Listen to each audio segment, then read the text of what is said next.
Greetings and salutations. Welcome to this week's Sex Clinic and Sexual Health Hub. How are you all doing this week? I do hope that you are doing well, and happy March. Thank God. I saw daffodils though. I saw daffodils about a month ago, which made me feel much better.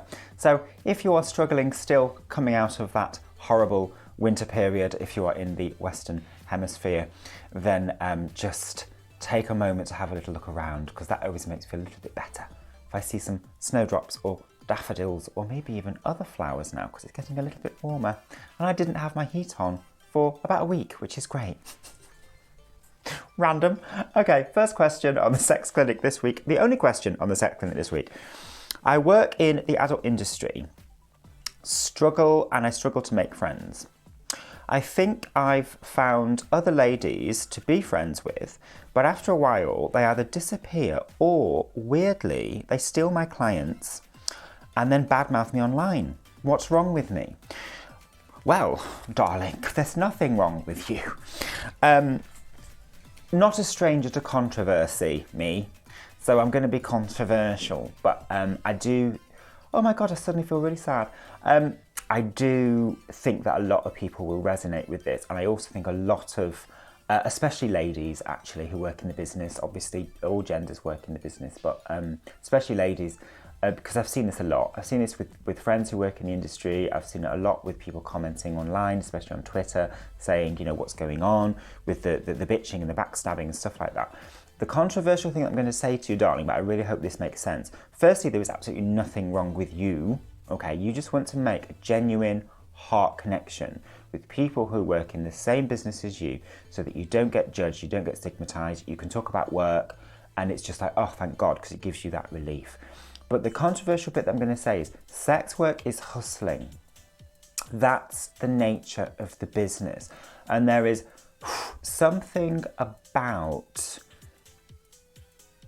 I'm hesitating to say it because it's going to piss some people off, but there's something about the dynamic between the female and the male in the business, where the female is like, right, okay, what can I get out of you? This isn't every sex worker, I hasten to add, but people who are purely business orientated and they're purely doing it purely for the money, they're hustling.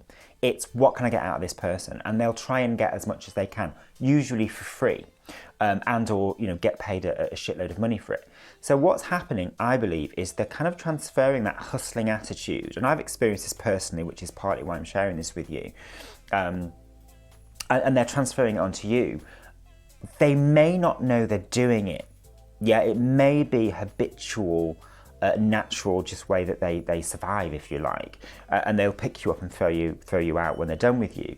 And I've experienced that. I've experienced that personally, where I've thought I've had really good friends who happen to work in the business, thought we were really close, because of, you know, my expertise and skills and stuff. I would give them advice and help them and stuff like that.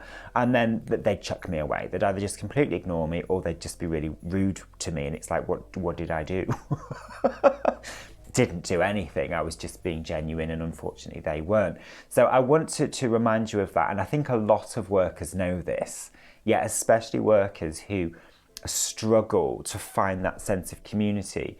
And, you know, I will just say this to you, darling, yeah, there are some very well-known sex workers and porn stars who I know personally, at a personal level, who talk on social media. Some even have campaigns about community and supporting each other and mental health.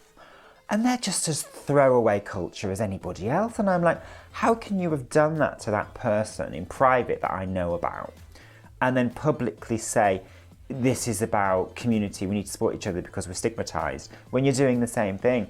So what I would do for you is I would really celebrate your awareness, actually, of the fact that you want something deeper, more substantial. So although you've got at the moment a feeling of frustration and maybe even loss, actually, that you're not being supported, I want you to turn that around and use that to help you identify that, that's what I don't want. I don't want the superficial friendships. I don't want that hustling kind of relationship. You know, I may have that in my work. It might be part of my job. I don't want that in my interpersonal friendships. I want you to turn it on its head and help you to identify that that's what you don't want. Therefore, it's helped you to see what you do want, okay? Have discernment. Tell you something, come closer.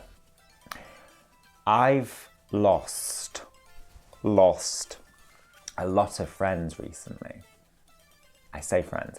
I very rarely block, very rarely. But I actually had what I like to call a feng shui moment on my WhatsApp and on my Twitter last week, and I actually blocked a lot of people because I thought, you know what? You know, you're fake. I don't want that fake energy in my life. So I hope that can help you to see that you're worth more, and you will spend a period maybe of being alone. Well, let's be honest, yeah. But you need to create that space so that more genuine people gravitate towards you. You know, because on the plus side, I've got a lot of friends in the business who are fucking amazing. There's not many of them. Yeah, compared to generally the business itself, there's not many of them. But I do know them. They are there, okay? So I hope that helps to a certain point. Keep at it, by all means. By all means, stay on the forums, keep chatting to other adult industry workers, and just use your discernment. Go with your gut feeling, yeah? Even if on the surface they seem amazing, if your gut feeling is, not quite sure about you, trust it, okay? That's a little personal advice for you. Hope that helps, darling, and lots of love. And actually, everybody here at the Belle Secrets show are giving you our love and our friendship and our connection. Yeah, it is that. It is that. Okay, and it is now Sexual Health Hub time.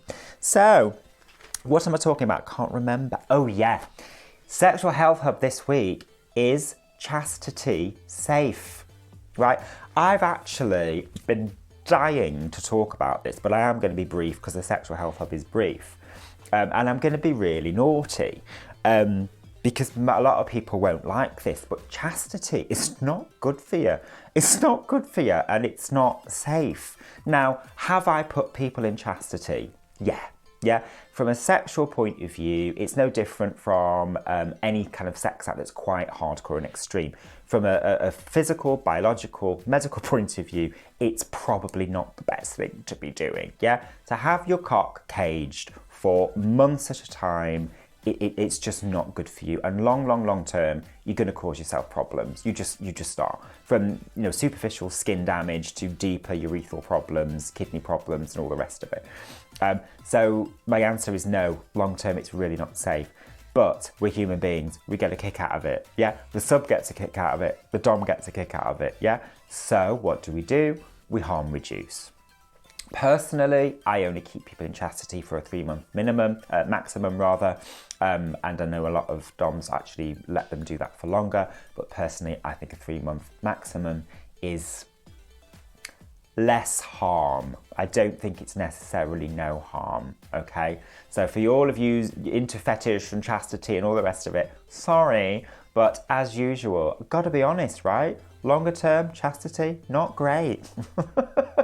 Gonna damage yourself there, love. Bit like, sounding an electro to a certain point. Longer term, any fetish that is really like that, which is kind of invasive or kind of extreme confliction, it's not great for you. It's not. So less is more.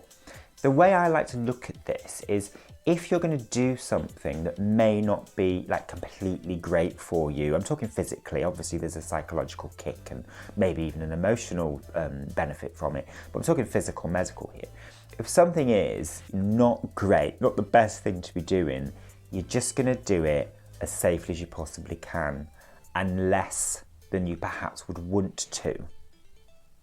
But the good news is if you do that, you will get longevity from it because you're doing it as safely as possible. Do you see what I mean? So if you have a break, I call it a relief period when I release them, yeah? If you have a break, you're going to be pining for that next chastity, which personally I think is going to give you more of a kick. And from a medical point of view, you'll be able to do it for longer because it's a little safer than it would have been if you'd just been caged up for a year or 2 years. I mean, I had a message from somebody the other day who's been in chastity for 3 years. I don't know what's going on with his dom, but he asked me to take over, and I'm like, you've been in for 3 years with no release. You're going to hurt yourself. Okay, hope that helps. Sexual Health Hub. Hope you enjoyed that, and I hope you enjoyed the sex clinic. I will see you next week. here at the combined Sex Clinic and Sexual Health Hub. I've been Matt Valentine-Chase. You can find me at sexcoaching.london. Hope to see you soon. Take care. Bye for now.